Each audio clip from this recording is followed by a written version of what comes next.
নমস্কার, আমি ডাক্তার প্রকাশ Mallick, consultant homeopath. দীর্ঘ 39 বছর ধরে হোমিওপ্যাথি চিকিৎসার সঙ্গে যুক্ত আছি। আজকে একটা বিষয় নিয়ে কথা বলবো, গুরুত্বপূর্ণ বিষয় বলে আমার মনে হয়েছে, সেটা হলো সন্তান পালন। আজকে আমাদের একটা দুটো সন্তান, পুরাণে নাকি বলতো, শাস্ত্রে ছিল যে 4টে সন্তানের প্রয়োজন।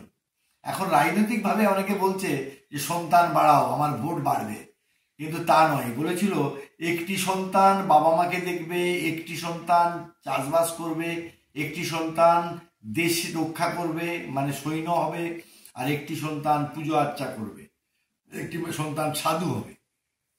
তো যদিও এখন যে একটা দুটো সন্তান, আমরা সন্তানকে ঘিরে বাঁচতে চাই, আর সেই সন্তানকে ঘিরে বাঁচতে গিয়ে আমরা তাকে এমনভাবে তৈরি করি যে তার কিছু কষ্ট হতে দেবো না, তার গায়ে আঁচড় লাগতে দেবো না, এবং তার পরিণামে মা বাবা তার ব্যাগটা পর্যন্ত বয়ে নিয়ে যায়। কিন্তু প্রথম থেকেই তাকে স্বাবলম্বী করে তুলতে হবে। একটা নির্দিষ্ট 5 বছর বয়সের পরে তাকে কিন্তু তার নিজের কাজ করতে দিতে হবে, তার বই গুছাতে দিতে হবে, তার বিছানা পরিষ্কার করতে হবে, এবং নিজে নিজে স্নান করতে হবে। অনেকে দেখেছি মাধ্যমিক উচ্চ মাধ্যমিক পড়ছে মেয়ে, তাকে খাইয়ে দিচ্ছে মা। এটা কখনোই করবেন না।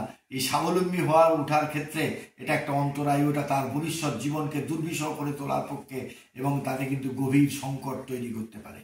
তাই কল্পনা বা ভাবনায় যদি আমাদের দুর্বলতা থাকে, ভবিষ্যতের তার কিন্তু সেই ছেলেটির জীবন বা মেয়েটির জীবন দুর্বিষহ হয়ে উঠতে পারে।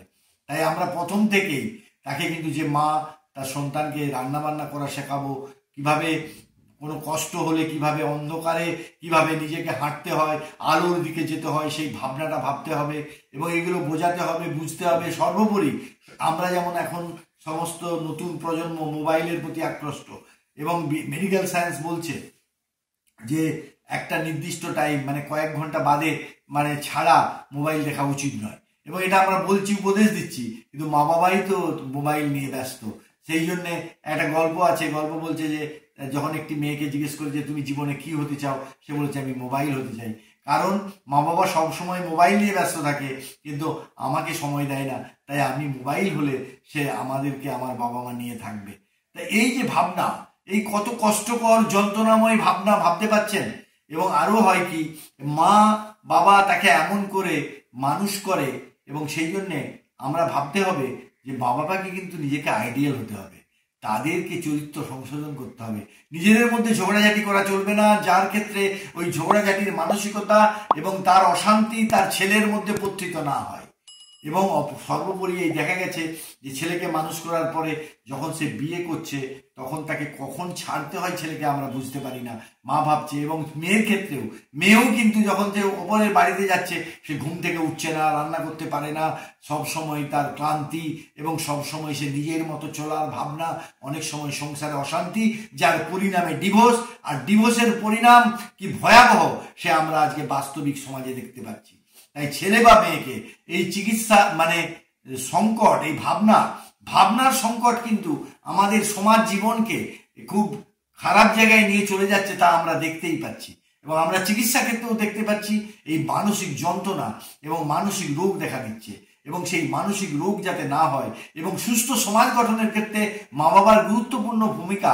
আত্মত্যাগ মানে সন্ন্যাসী হতে হবে না, আত্মত্যাগ মানে আমার যে কষ্টকর যন্ত্রণা, আমার ভালো লাগাগুলো সবসময় যে ভালো সেটা নয়। তাই ছেলের ভালো লাগা, আমার ভাবনা, সমাজ চেতনা, দার্শনিক চিন্তা, মনীষীদের কথা তাকে গল্প করে ছলে বলতে হবে। আমি একটা পেশেন্ট পেয়েছিলাম, সে কথা বলতে পারছে না। তখন তার বাবা মা এসে বললো যে স্যার আমার কথা বলতে পারছে না, কিন্তু আমার তাকে সিটি স্ক্যান করেছি, অন্যান্য করে দেখছি ঠিকই আছে। তো বললো সবসময় মোবাইল দেখে। আসলে মোবাইল দেখে বলে ও কথা বলে না, আর বাবা মা বলছে কথা বলে না। আমরা বলছি আপনি মোবাইল দেখতে দেখতে ওই ঘটনাগুলোর সঙ্গে কথা বলা শেয়ার করুন, পরবর্তীকালে সে কথা বলতে পেরেছে। তার মানে এই যে পরিবেশ পরিস্থিতি, এগুলো কিন্তু আমরা যারা হোমিওপ্যাথ, তারা আমরা কনস্টিটিউশনাল ট্রিটমেন্ট করি। কনস্টিটিউশনাল ট্রিটমেন্টটা কি? It is nothing but accumulation of hereditary character influence by the environment. এবং তার ক্ষেত্রে কনস্টিটিউশন তৈরি হয়, এবং সেই কনস্টিটিউশনের ভিত্তিতে তার ভাবনা, তার শিক্ষাগত যোগ্যতা, এবং তার সঙ্গে তার খাদ্য, তার মানসিক, তার যৌন চেতনা, সব নিয়ে কিন্তু একটি মানুষের জীবন ভাবনা। এবং সেগুলো কিন্তু পরিবার ভাবে। আমাদের বাবা মার একটা বিরাট এই সংকটময় মুহূর্তে বাবা মার ভাবনা এবং আমাদের সততা। এবার আমরা যে অনেক সময় যে আজকে যে ঘুষ দিয়ে চাকরি, তা আমরা এইরকম শিক্ষা কি দিতে পারি না যে তুমি ঘুষ দিয়ে চাকরি নেবে না? এই বিবেকানন্দ চাকরি পায়নি। আজকের জায়গায় দাঁড়িয়ে আমি এবং দেখা গেছে যে ওই কাউকেও যদি আমরা বলি যে তুমি চাকরি না করে ব্যবসা করো, বলে টাকা নেই, ক্যাপিটাল নেই, কিন্তু ঘুষ দেওয়ার জন্য 20 লাখ টাকা আছে, কিন্তু চাকরি করা বা দোকান করার জন্য তার মানসিকতা নেই। এবং অনেক সময় অনেকে আবার চাওয়ালা হচ্ছে MA পাস করার পরে, সেটাও একটা ব্যাপার। কিন্তু ঘটনা হচ্ছে আমরা যদি প্রথম থেকেই শুরু করি তাহলে কিন্তু আমাদের জীবনটা সুস্থ হবে। অর্থ ছাড়া জীবন চলে না। আবার অর্থ অনর্থের মূল, সেই ভাবনাটাও রাখতে হবে।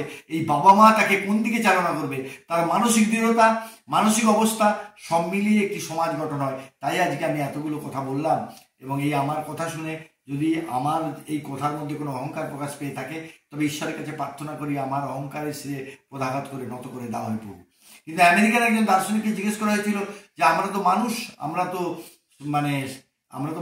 তো মহান মানুষ নই, আমরা তো বিশিষ্ট মানুষ নই, তাহলে আমাদের জীবনের কোনো সার্থকতা নেই। তখন তিনি বলেছিলেন, একটি মানুষ অপর একটি মানুষের একটি মুহূর্তে যন্ত্রণা লাঘব করতে পারলে সেই মানুষটার জীবন সার্থক হয়েছে বলতে পারে।